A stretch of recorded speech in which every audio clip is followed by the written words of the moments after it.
OJK mulai bergerak. Industri kripto Indonesia dibongkar habis-habisan. Akankah masa depan kripto di tanah air jadi suram? Atau justru makin cerah?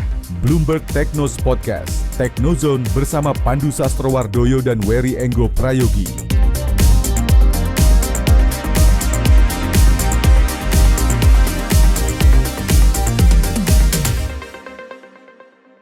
Halo semuanya, selamat datang di Bloomberg Technos Podcast, Technozone.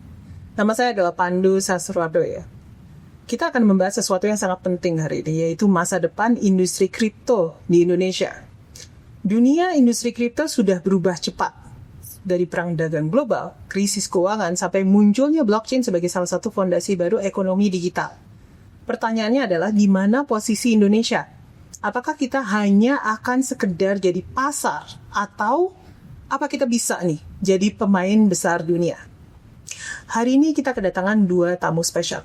Ada Pak Gilang Bagaskara, CEO dari Blocksphere, salah satu konsultan blockchain paling berpengaruh dan paling tua ya di Indonesia. Terima kasih Mbak Pandu. Dia juga CTO dari Bitsy.id. Kedua, Pak Lutfi Alkatiri, Deputi Direktur Inovasi dari OJK, Otoritas Jasa Keuangan, lembaga yang sekarang mengawasi industri kripto secara resmi. Terima kasih. Bersama rekan saya, Wery Prayogi. Stay tuned, ini bukan hanya soal kripto, ini soal masa depan ekonomi digital Indonesia. Nah, ini sebenarnya pertanyaan pertama saya akan berikan ke Pak Gilang dulu. Karena setahu saya kalau Blocksphere sudah banyak sekali berkecimpung, membantu startup, membantu bisnis-bisnis dalam bidang blockchain ya gitu. Apa benar terjadi capital flight seperti ini? Oke. Saya menjawab dari kapasitas saya dan juga pengalaman saya juga ya Mbak Pandu ya sebagai konsultan blockchain yang sudah berpengalaman dari tahun 2017 dulu. Memang sepengalaman saya dengan Blocksphere yang sudah memiliki portfolio memberikan consulting di berbagai tempat, baik itu di enterprise, di government, dan juga di industri Web3, startup in general, baik itu yang di dalam negeri maupun di luar negeri. Kami sendiri melihat memang terjadi pergeseran di sini. Saat awal-awalnya memang di sini banyak sekali orang-orang yang atau mungkin lembaga-lembaga yang memang berniat untuk melakukan baik itu POC atau piloting project untuk mencoba teknologi baru yang bernama blockchain. Dan di belakangnya turunannya yaitu juga termasuk ke dalamnya adalah cryptocurrency. Nah, saat ini kita melihat memang startup-startup atau talent-talent blockchain yang ada di Indonesia itu memiliki kesulitan. Kesulitan yang dihadapi itu memang lebih kepada melihat peluang yang jauh lebih besar ditawarkan dari industri kripto atau blockchain secara global instead of yang berasal dari dalam negeri. Contoh misalnya, pergeseran itu terjadi yang saya rasakan ya personally itu di tahun 2020 ketika masuk zamannya COVID waktu itu ya, pandemi. Banyak sekali talent-talent yang memang mulai mendapatkan atensi dari proyek-proyek global, dan kami sendiri pun juga merasakan memang kehadiran dari proyek-proyek crypto, blockchain, Web3 yang berasal dari sumbernya adalah startup dari level global ya, itu juga sangat banyak sekali. Nah, capital flight yang dimaksud di sini berarti memang talent-talent yang ada di sini itu bukan lagi berniat untuk mendirikan satu buah proyek kripto yang di-establish di Indonesia, tapi di-establishnya itu di luar negeri justru. Saya banyak melihat contoh-contoh di sini. Ada misalnya teman-teman kita yang dari Paras atau mungkin dari beberapa yang lainnya. Paras.id ya? Ya, betul. Itu adalah startup yang murni semuanya anak-anak lokal. Memang talent-talentnya semuanya ada dari sini, tapi mereka berhasil fundraising di level global, namun tidak mendirikan perusahaannya sendiri itu di Indonesia gitu. Kami sendiri pun juga beberapa kali membantu. Ada beberapa teknologi dari proyek-proyek yang kita lakukan, itu proyeknya sendiri dieksekusikan di luar negeri, walaupun teknologi providernya dari Blocksphere. Jadi seperti itu pandangan saya. Oke. Pak, sedikit Pak. Jadi ini berarti bukan hanya ya istilahnya lebih ke arah brain drain juga ya sebenarnya. Ya. Otaknya pada keluar jadi ya. Ya betul. Dalam artian mereka memang semakin kesini memang semakin banyak sekali teknologi provider dan juga maksud saya talent-talent yang memang semakin terekspos ya dengan dunia Web3, dengan dunia blockchain. Namun sangat disayangkan kurang baik disambut dari sisi kesiapan industrinya untuk menyerap dan juga dari sisi kesiapan regulasinya juga untuk kemudahan industri ini nih bisa melakukan aktivitas Web3 Web3 startup in general ya. Oke. Seperti itu, Mbak. Berarti Mas bisa dikatakan memang di lokalnya kita memang nggak ada atau belum di set secara penuh gitu ekosistemnya, sehingga apa yang tadi disampaikan ya orang lebih memilih untuk establish di luar negeri, padahal sebenarnya talent lokal gitu ya. Ya, mungkin untuk menjawab itu lebih kepada ketika demand-nya sendiri pun juga datangnya dari luar ya. Orang-orang yang mau memberikan grant atau mungkin menyiapkan funding itu datangnya dari luar untuk kemudian menyerap talent-talent yang ada dari sini. Namun yang terjadi adalah setelah diserap bukan kemudian berkontribusi ke dalam sini lagi atau mungkin dananya tidak masuk ke dalam mungkin sebagai pertumbuhan industri kripto dan Web3 di Indonesia. Jadi brain drain yang menjadi capital flight sebenarnya. Ya pada akhirnya akan seperti itu gitu. Wangi sih ya. Pak Lutfi, iya Pak. Bagaimana ada tanggapan mungkin Pak? Iya, Ini makasih. sulit juga. Saya tadi mau menarik ya percakapan. Jadi memang dua-duanya sih Mbak ya. Brain drain juga, capital flight juga. Tapi memang kan namanya teknologi keuangan atau teknologi yang lainnya. Untuk saat ini kan memang biasanya di negara yang lebih maju dulu lah. Ya, Pak. Nah, itu ketika dunia yang makin popularitas ini, biasanya memang ya terjadi band-band itu ketika lokal talent atau yang anak-anak pintar ini ya biasanya akan tertarik gitu. Nah, ya, memang kita ya memang inovasi selalu lebih dulu biasanya daripada regulasi ya. Ya. Nah, ini memang nanti salah satu Ya. yang kita buat namanya di OJK ada sandbox juga kami.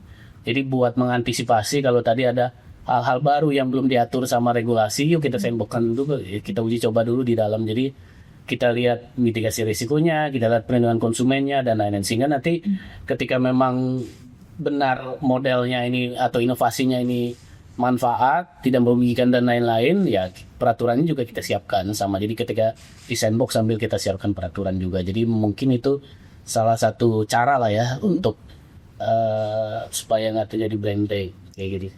Sudah banyak yang mendaftar untuk sandbox ya Pak, untuk kripto dari sisi kriptonya Pak. Kalau banyak sih banyak ya konsultasi dan lain-lain. Cuma kita kan ada proses seleksi ya Ya. masuk sandbox. Nah yang sekarang kalau yang terkait kripto tuh ada 3 ya. Tokenisasi semua. Masih. Real world asset lah lagi ngetrend sekarang ya. Iya kayak gitu. RWA. Saya dengar ada yang emas juga itu. Iya. Tokenisasi gold, tokenisasi properti, dan yang menarik ini ada tokenisasi surat berharga negara juga. Oh, asik. Oke. Iya, jadi Cukup gitu termasuk Pak tuh. dia ini ya surat berharga yang falas. Oh, falas. Ya. Oke. FR ya.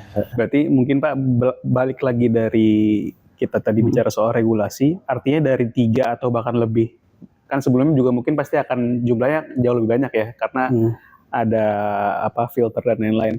Artinya itu dari teman-teman yang mengajukan udah cukup ngerasa pede belum bahwa ternyata Indonesia juga mau mengadap ini kok gitu, dibandingkan dia harus harus pergi ke luar negeri untuk yang tadi disebutkan sama teman-teman industri di fase awal ya. Iya. Saya lihat sih seperti itu ya, karena kan rata-rata juga di belakang teman-teman ini biasanya investornya atau teknologinya dari luar sih. Nah, kami lihat tuh walaupun yang berdiskusi dan berhadapan dengan kami ya teman-teman dari sini local talent gitu ya. Dan ini kami sebenarnya juga kami juga pede bahwa ini jalan juga. Sebenarnya kita sama-sama belajar juga sih.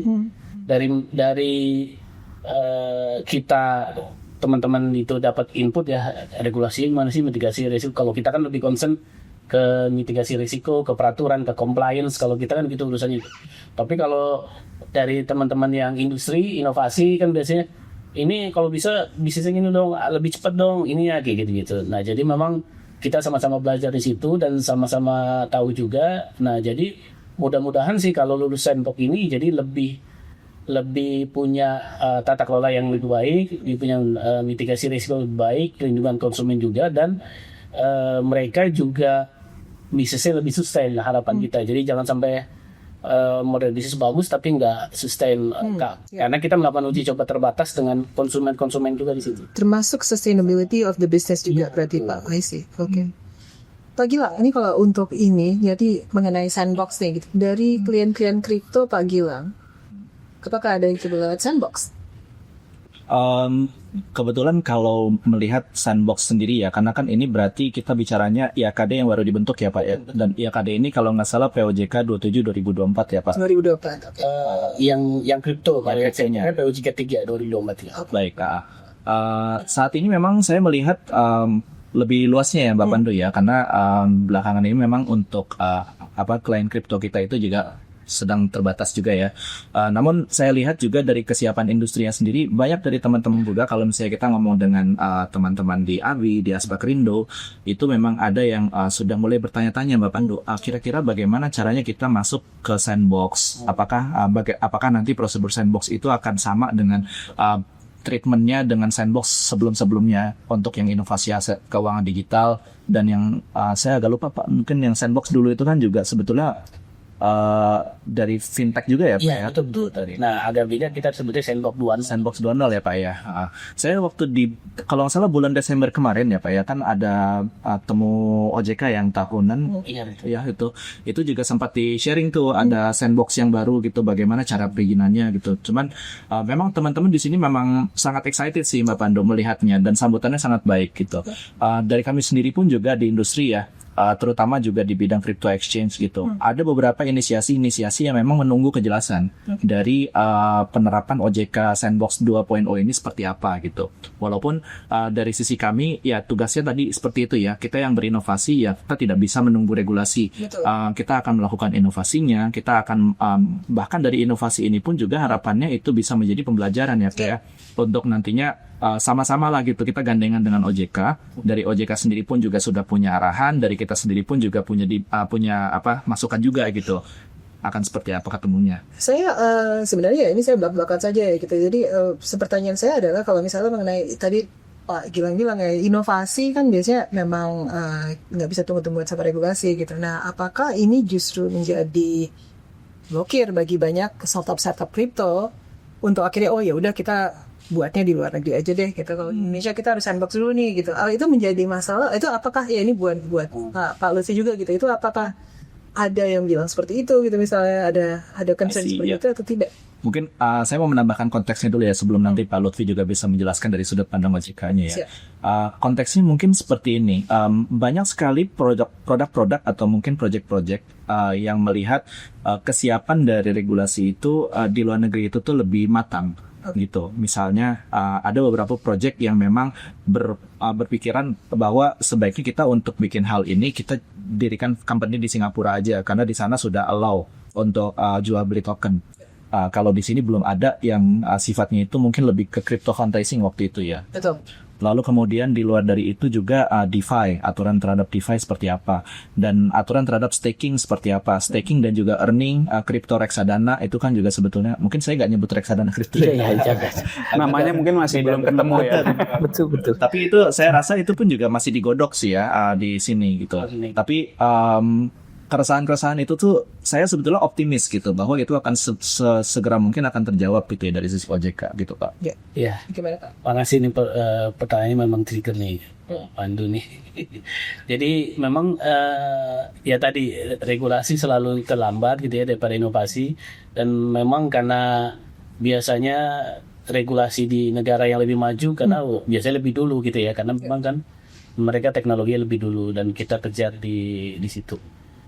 Sebenarnya kita juga ingin memfasilitasi secepatnya dan termasuk juga nanti kepastian hukum dan lain-lain gitu ya. Dan kalau di sandbox tadi pertanyaannya memang kita justru memfasilitasi supaya mereka nggak keluar gitu. Jadi kan pasti mereka ingin ya cari pasar di dalam, selain di luar mau menerbitkan luar boleh, kita nggak larang juga. Nah tapi kalau di dalam kan mereka punya segmentasi pasar juga yang ingin kejar gitu. Nah daripada nanti nggak dapet di sini atau bikin di luar nanti pindah lagi ke sini gitu kan, lebih baik di sandbox dulu sekalian mengenali pasarnya. Jadi sekalian juga mengenali regulasi di OJK, sekalian mengenali pasarnya. Nah itu juga lebih, dan jadi kalau memang nanti peraturannya siap ya mereka mungkin udah lebih dalam lagi gitu ya mengenai pasarnya, model bisnisnya, sehingga nanti lebih cepat lagi beradaptasi di pasarnya. Kami harapkan sih seperti itu. Market Indonesia besar sekali. Ini sebagai informasi buat audiens di rumah, 22 juta ya kalau nggak salah user pengguna kripto di Indonesia. Investor kriptonya Besar sekali itu. Ya, dan itu market yang luar biasa karena total kalau nggak salah monthly active usernya kripto di dunia itu officially cuma 220 juta. Jadi kita 10%. Kalau angkanya benar seperti itu. Jadi kalau kalau nggak salah, yang saya tahu pasti yang Indonesia 20 juta. So jadi kalau memang kita tadi bicara soal ada mungkin beberapa inisiatif yang terlambat, ya mungkin pelaku atau teman-teman yang sedang mencoba untuk berpartisipasi atau sedang melihat-lihat kondisi apakah sandbox di Indonesia itu cukup menarik, karena berangkat lagi karena marketnya yang cukup besar ya Pak ya. Jadi mau tidak mau dia juga harus improve di kebijakan ataupun calon-calon kebijakan bersama dengan regulator. Betul. Duduk bareng ya, basically. Betul. Sama-sama. Memang harus public-private partnership ya, basically. Betul. Kalau itu kan, ya sebenarnya kami di sandbox ini tadi ya melanjutkan Pak Gilang tadi, bedanya apa sih sandboxnya? Jadi kalau dulu sandboxnya ada beberapa model bisnis yang sama, itu dapat masuk tuh 5 perusahaan atau 5 PT misalnya, mungkin model bisnisnya terkait dengan KYC atau terkait apa tuh bisa 5 masuk. Nah kalau sekarang hanya satu model bisnis, hanya satu perusahaan, satu PT gitu. Nah, jadi memang kita juga belajar terus karena kan ini apalagi nih baru datang. Ini apalagi walaupun token gitu ya, tapi underlying-nya beda-beda kan gitu ya. Jadi apalagi nih gitu. Yang karena custodiannya yang satu ditaruh sini, satu ini. Nah, karena kan belum fix juga di sini. Nah, nanti itu yang akan kami atur tuh salah satunya misalnya custodiannya, kemudian perdagangannya dan lain. Kemudian nanti mungkin kalau reward aset itu kan ada underlying, nanti apakah perlu ada valuasi aset dan lain-lain. Nah itu yang kita sama-sama belajar bareng di situ dengan industri.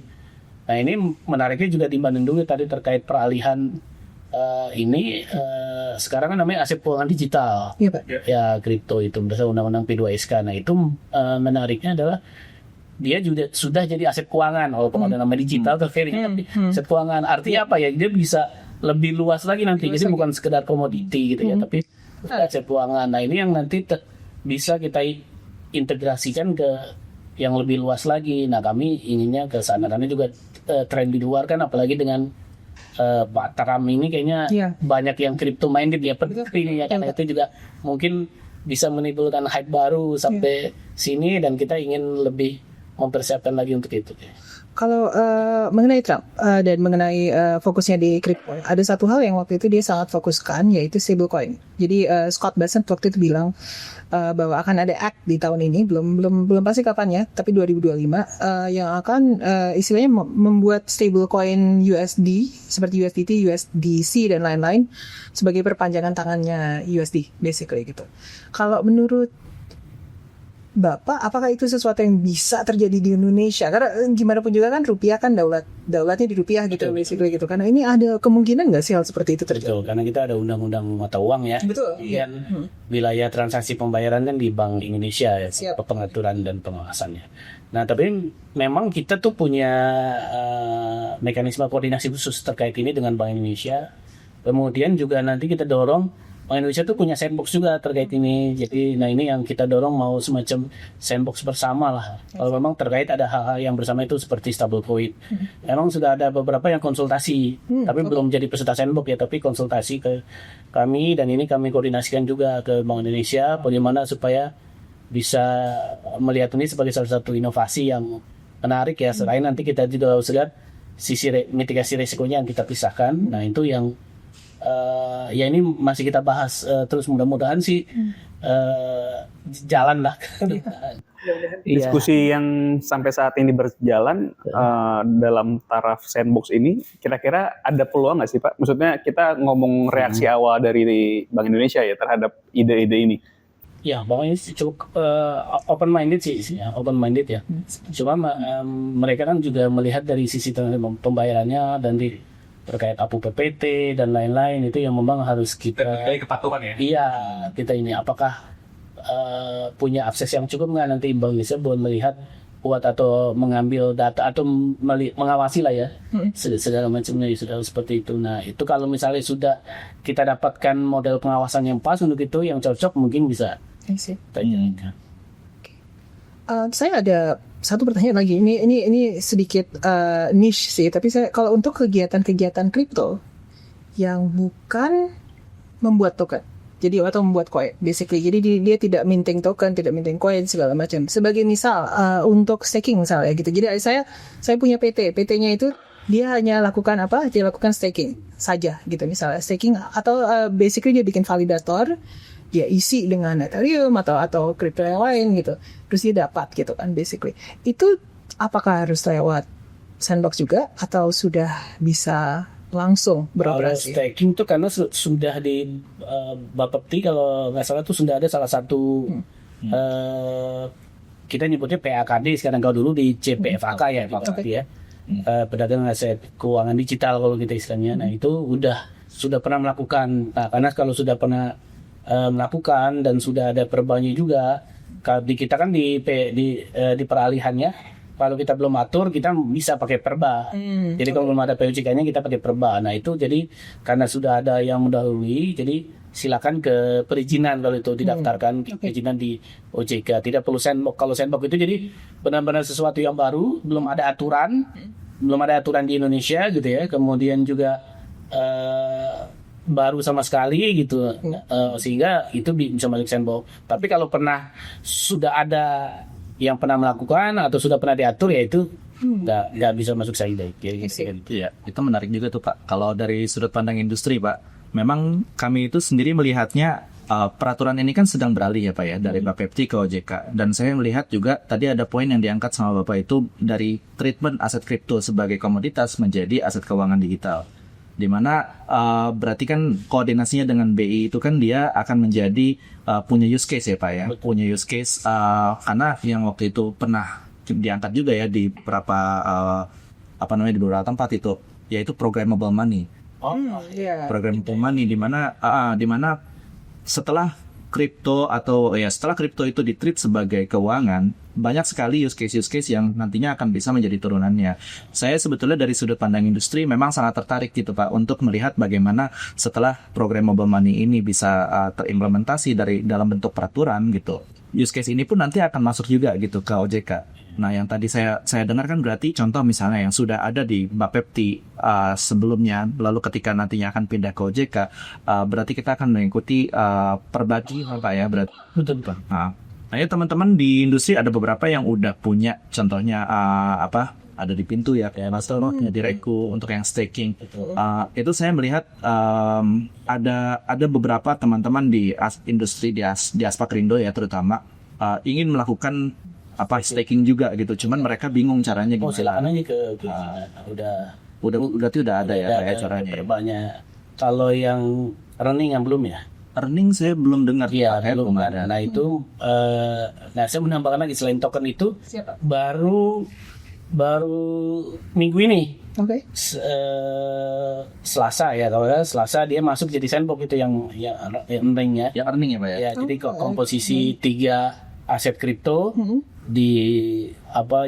diracik lah komposisi jadi earning. Nah itu karena belum ada, jadi masuk sandbox. Tapi karena sudah masuk sandbox, satu use case usahakan dong Pak ya. Iya, sampai nanti keluar. Nah kita maksimal 1 tahun.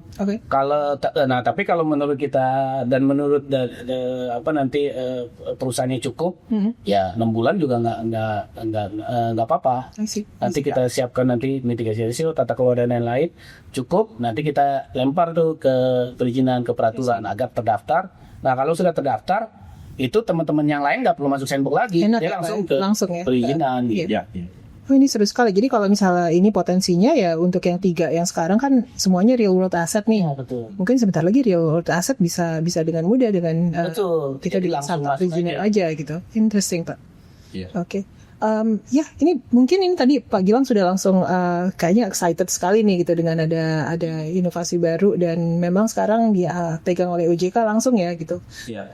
Kalau selama ini gitu, mungkin ini sekalian nih mumpung bersama Pak Lutfi, tantangannya apa sih sebagai startup kripto di Indonesia? Tadi sudah disebutkan sebagian, tapi ini kayaknya banyak nih sebenarnya. Mungkin yang Jadi, paling besar kali ya. paling besar.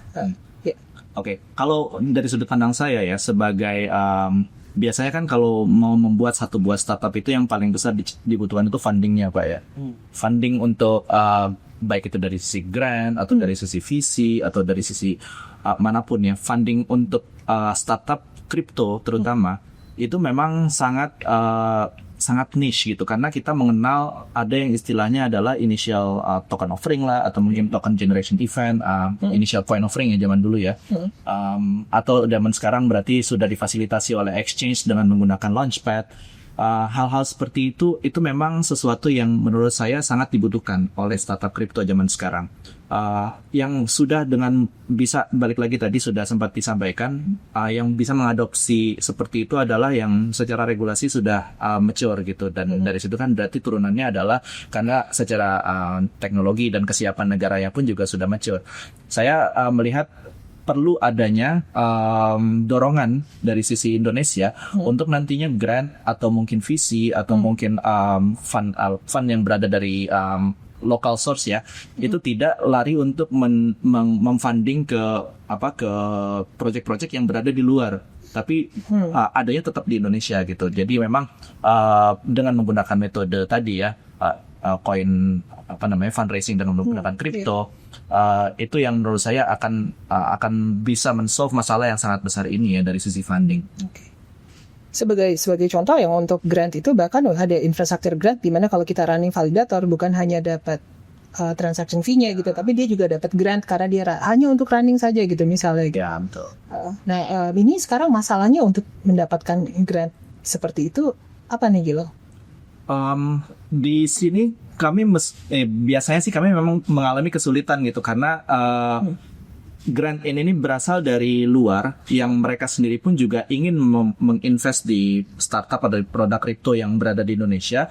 Pertama mungkin permasalahannya adalah permasalahan yang ingin diselesaikan oleh project kripto itu terlalu lokal atau hanya terlalu berasal di men-solve masalah di Indonesia. Padahal kita bicara teknologi Web3 blockchain yang merupakan teknologi yang sudah dipakai seluruh dunia. Global. Dan betul. Dan jika solusinya sudah ditaruh di atas teknologi tersebut, solusi tersebut harusnya juga applicable untuk men-solve masalah global.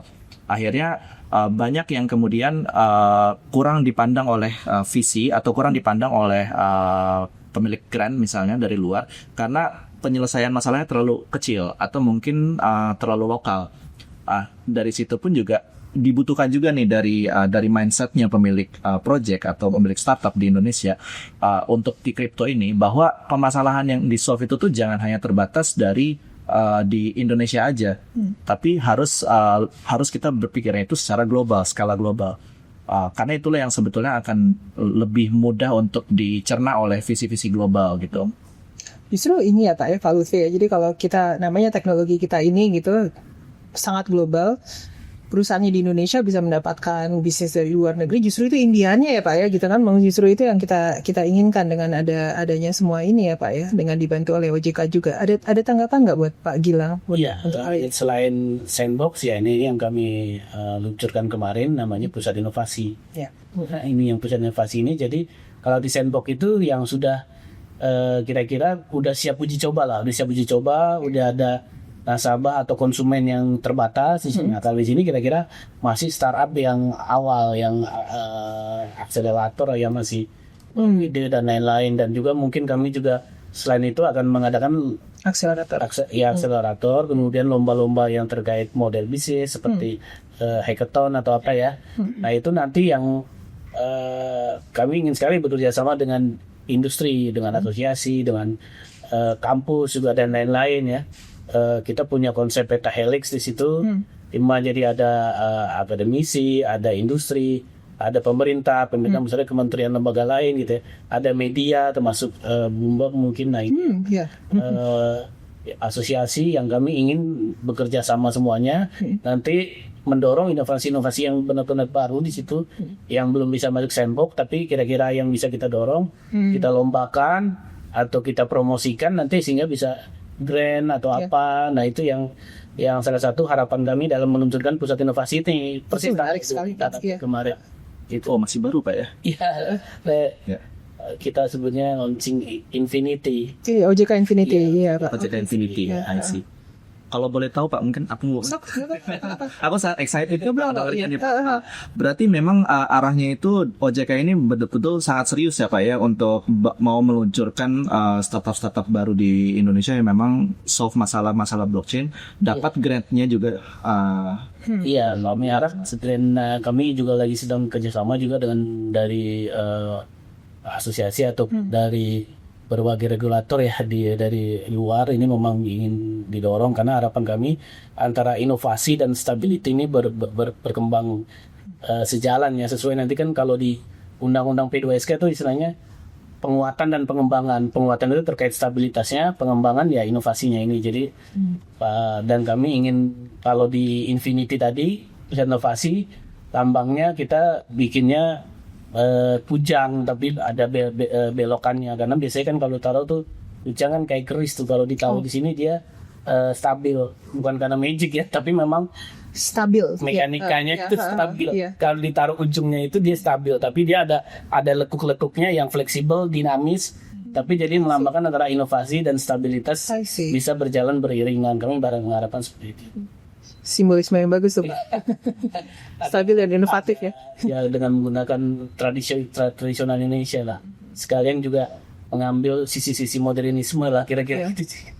Dari segi inovasi kayaknya menarik nih. Ini exciting sekali kayaknya buat startup Indonesia ya, startup crypto di Indonesia mungkin jadinya bisa ikut hackathonnya ya berarti ya Pak ya, atau akseleratornya itu bagaimana Pak? Itu apakah akan diumumkan atau diumumkan segera atau masih Iya. atau sudah diumumkan ya Pak? Saya Belum ya Pak. Memang Oke. akan diumumkan ya. Oke. Bisa salah satu pengumumannya di sini mungkin. Oke. Iya. Wah, eksklusif nih. Iya satu aja. Karena memang akan diumumkan nanti kita ada beberapa program di pusat inovasi itu yang akan yang mendorong kerjasama seperti itu. Berbeda seperti yang di Sandbox kan lebih udah siap ya, uji coba dan lain-lainnya. Kalau di sini memang nggak apa-apa kalau masih model bisnisnya masih baru juga ya, kita bahas bareng-bareng. Kalaupun kita nggak ngerti dari OJK ya, kadang kan kita juga ini apa sih ini kalau baru gini gitu ya. Ya kita bisa usahakan cari pakarnya gitu. Ya dari kampus, dari apa, kita juga kerjasama dengan, kalau kita nyebutnya working group expert ya istilah kami itu. Tapi nanti dari kampus, dari industri mungkin nanti Mas Gilang juga bisa ikutan gitu ya. Nah itu nanti biar bisa mendampingi gitu yang model bisnis baru tadi. Jadi ini harusnya seperti ini gitu kan mungkin kalau teman-teman di industri kan lebih paham lah ya. Kalau kita kan taunya regulasi aja. Iya Pak. Iya. Itu kira-kira. Tadi Bapak dibilang soal banyak diskus juga sama regulator-regulator yang ada di luar Indonesia ya. Artinya salah satu inisiatif yang tadi diceritakan juga bagian dari masukan dari mereka gitu. Apakah ada hal-hal yang lain Pak yang memang bisa di-adapt juga hasil dari obrolan dengan teman-teman regulator di luar? Tadi teman-teman regulator di luar, dari asosiasi, dari industri dan lain-lain, salah satunya itu yang kita bicarakan juga terkait peraturan-peraturan PJK, peraturan terkait, walaupun masih satu ya kita yang terkait kripto. Nanti Mas Gilang juga terkait nanti udah bicara tentang initial token offering atau ICO juga. Itu nanti PUJK lanjutannya terkait. Perlu Nah Pak. itu mungkin kita belajar banyak juga dari luar. Sebenarnya kita maunya cepat nih karena udah ada input banyak gitu ya. Tapi memang ya harus pelan-pelan juga nih melihat kondisi, melihat segmen pasar. Karena kalau kita udah ngeluarin peraturan banyak-banyak ternyata pasarnya nggak siap juga. Iya. Buat apa gitu? Ya memang informasi kali kan kita jadi bisa melihat bahwa OJK itu punya Benchmarkingnya sudah ada ada. sisi keterbukaan untuk mengajak peran serta dari teman-teman industri atau bahkan pakar, sehingga mungkin pada ujungnya kita harapkan industrinya bisa mulai bertumbuh Tapi nggak cuma hanya bertumbuh, tapi juga bertumbuh lebih cepat karena banyak orang yang berkontribusi, banyak fund-fund yang akan bisa masuk dan lain-lain gitu ya. Eranya kolaborasi lah ya. Itu era kolaborasi ya. Kemarin saya lihat tuh Pak ya, jadi memang dari sisi industri itu ada inisiatif-inisiatif Pak untuk kita nantinya waktu itu kita bikin ada beberapa kali hackathon atau mungkin hackathon pertama untuk blockchain itu 2019 Pak. Bareng sama BCA. Bareng sama BCA. BCA waktu itu bikin FinHacks kan tiap tahun kan. Temanya 2019 itu blockchain. Lalu dari situ ada beberapa kali hackathon lainnya, ada W3W itu blockchain, saya lupa namanya apa, dia itu juga hackathon. Terakhir paling baru itu Block Dev ID, dan sekarang itu juga dari list developer challenge juga itu udah lagi jalan gitu. Tapi memang dari situ setelah selesai terus gimana? Maksudnya project-project yang sudah betul, jadi project-project yang sudah menang atau mereka sudah dapat initial grant gitu atau initial funding atau mungkin hanya prize dari hadiahnya itu dari memenangkan hackathonnya itu. Biasanya mereka larinya adalah oke, kita mulai cari fundraising dari luar. Tapi ketika mau membuat fundraisingnya dari luar sendiri pun mereka akhirnya membuat company itu bukan di Indonesia karena mungkin belum siap. Nah, apakah dengan program ini jadinya jembatannya kebentuk nih Pak? Interesting. Iya. Kami harapan terbentuk sih. Jangan istilahnya jangan kabur aja dulu ya. Jangan kabur aja dulu. Balik aja dulu. Ya. Atau kalau udah kabur aja dulu kan diharapkan punya pengalaman atau experience yang lebih baik lah ya. Sehingga nanti bisa balik aja lagi gitu ya. Saya kabur balik lagi nih Pak. Artinya kita bisa bangun bareng-bareng nih gitunya industrinya, negeri kita gitu ya. Jadi bangun bareng-bareng tadi terkait Mas Gilang biar inovasinya ini jalan terus, dan kita juga butuh tadi apakah nanti kita kerjasama. Nah ini dengan lembaga lain, dengan KL lain gitu ya, karena misalnya kemarin juga ketika peluncuran pusat inovasi kalau bahasa itu kita ada dengan Kementerian Ekonomi Kreatif kerjasama, karena kan di sana juga beliau punya game, pengembangan game ya, kemudian juga industri film dan lain-lain. Nah ini kalau kita bisa kaitkan dengan pembiayaan dengan tokenisasi atau dengan gitu ya di industri di pusat inovasi. Nah ini menarik juga kalau memang bisa bertemu antara asosiasi-asosiasi yang berbeda seperti ini. Kami ingin sekali memfasilitasi kayak gitu sih. Iya, itu pengalaman saya juga tuh Pak. 2022 waktu zamannya Metaverse booming, itu kita kerjasama dengan perusahaan game di Indonesia dan kita bikin Metaverse Engine. Dari Mas Adam waktu itu, dia kebetulan masih ketua AGI waktu itu. Karena masih sulit gitu ya untuk mencari adopsi dari market lokal, dan kebetulan waktu itu juga Metaverse sendiri pun juga kan naik turun ya Mbak. Jadi memang kita ngelihat mungkin kita kecepatan. Saya senang sih ngelihatnya yang tadi Aircraft itu kebetulan teman saya juga cerita dia waktu itu ikut meeting sama OJK Infinity. Aircraft ini juga jadi pengen belajar soal gimana tokenisasi ini bekerja gitu Pak. Untuk Aircraft, untuk ekonomi kreatif sih. Baik, mungkin ini ada satu lagi yang kita mau bicarakan terakhir ya gitu. Ini tadi kita bicara mengenai inovasi di dunia startup. Saya sebenarnya tertarik karena Blocksphere banyak juga inovasi di dunia yang non startup ya, basically gitu, membantu perusahaan-perusahaan dan lain-lain, perbankan gitu. Ini pertanyaan pertama ya ke Gilang, mungkin untuk di-share dulu gitu, sudah di perusahaan mana saja nih gitu Blocksphere membantu, dan untuk solusi seperti apa saja sih? Oke, mungkin yang aku boleh spesifik atau yang nggak boleh kena NDA. yang legal share di sini. Industrinya mungkin kalau dari perbankan kita ada di beberapa bank di Indonesia, lalu kemudian di government kita juga ada yang di bidang pergadaian kita ada, lalu ada juga yang di industri kesehatan juga di Indonesia juga ada, dan memang adopsi blockchain itu tuh nggak bisa dalam satu fase langsung selesai semuanya, dan itu harus bertahap. Di luar dari itu pun juga implementasi ini sendiri akan selalu bertumbuh, karena blockchain itu bukan sebuah konsep teknologi yang dikerjakan sendirian, tapi dia harus melibatkan banyak pihak gitu ya, bahkan pihak-pihak yang saling bertolak belakang dari sisi kepentingan. yang saya lihat di Indonesia itu memang adopsi ini mulai banyak dilakukan oleh banyak government ya atau enterprise, tapi semua itu harus berada di satu wadah yang bersama gitu ya, yang jadi bisa dibilang satu jaringan yang mungkin bisa saling berkomunikasi. Itulah kenapa juga tadi saya sangat excited dari perkataan Pak Lutfi berkaitan dengan working group yang sedang berjalan antara OJK dengan BI, karena nantinya itu akan mengarah ke programmable money, di mana ketika itu sudah bisa dijalankan, kita betul-betul akan bisa berbicara bahwa smart contract itu akan dapat melakukan logik atas pembayaran atau mungkin atas sesuatu yang nanti financially langsung masuk ke bisnis yang ingin dijalankan oleh enterprise tersebut. Ya. Untuk Pak Lutfi mungkin yang terakhir ya Pak ya, ini kalau satu sebenarnya saya terkilik sedikit gitu. Kalau untuk B2B ini gitu kan, mereka kan kebanyakan tidak membuat token dan lain-lain, mereka hanya beraktivitas mempergunakan teknologi blockchain. Itu tidak harus kan untuk mendaftarkan diri ke OJK. Kalau itu enggak ya Pak. Itu penggunaan aplikasi. Yang saya dengar juga beberapa kementerian mulai menggunakan blockchain buat kepentingannya masing-masing, buat penggunaannya. Mau memastikan saja supaya orang tidak ambigu. Ya, dan mungkin dari Bapak kalau misalnya mau share lebih lanjut mengenai OJK Infinity Pak, dan kira-kira untuk teman-teman yang tertarik nih gitu, yang ini menarik sekali sepertinya gitu, dapat informasi lagi lebih lanjut dari mana, dari Bapak mungkin? Iya. Ya.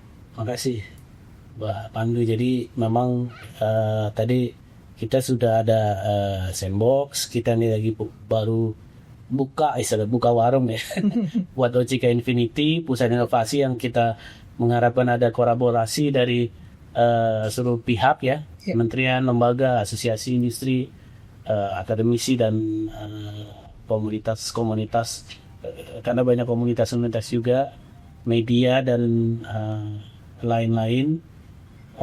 Kemudian juga ini yang menariknya adalah adanya perkembangan sebenarnya kalau saya lihat evolusi atau revolusi di dunia keuangan nih. Kita tahu ada penemuan bank mungkin abad 12, abad 13 dulu kalau di Italia awalnya duduk di sini ngasih kredit ya. Iya, namanya Banco. Iya, jadi bank ya kan. Kemudian jadi bank itu jadi bank gitu ya. Kemudian ada pasar modal. Kita kan ada undang-undang pasar modal tahun 95. Nah, itu awal-awal pasar modal kemudian masuk oleh Indosat, Telkom di masih kemudian banyak yang sekarang blue chipnya adalah perbankan. Nah itu kan ada uang masuk tuh ke sini, ada dari luar negeri mereka investasi portofolio dan lain-lain. Dan kami mengharapkan juga ke depannya ini jadi, kalau tadi bicara capital flight ya di awal-awal, kami mengharapkan dengan berkembangnya industri kripto ini, organisasi RWA dan lain-lain itu, mereka bisa masuk lagi ke sini karena ada pertumbuhan baru di industri keuangan gitu kan. Jadi ini kami harapkan ada inovasi ini menumbuhkan inovasi pertumbuhan yang baru. Nah, pertumbuhan yang baru itu nanti akan menarik investasi. Gitu ya, investasi dari luar atau dari dalam juga, sehingga nanti kita makin ekonomi Indonesia makin berkembang lagi, dan kami mengharapkan balik lagi. Jadi nggak tahu, kalau tadi kabur aja dulu, balik lagi. Jadi ini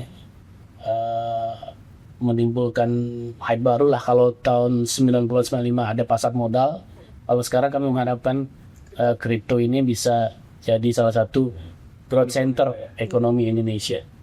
Luar biasa. Terima kasih Pak Lutfi. Terima kasih Pak Gilang. Begitu pergeseran aliansi perdagangan dan teknologi terus berjalan. Arus investasi kripto global makin meningkat. Pasar unik kita 270 juta jiwa sekarang punya 20 juta investor kripto.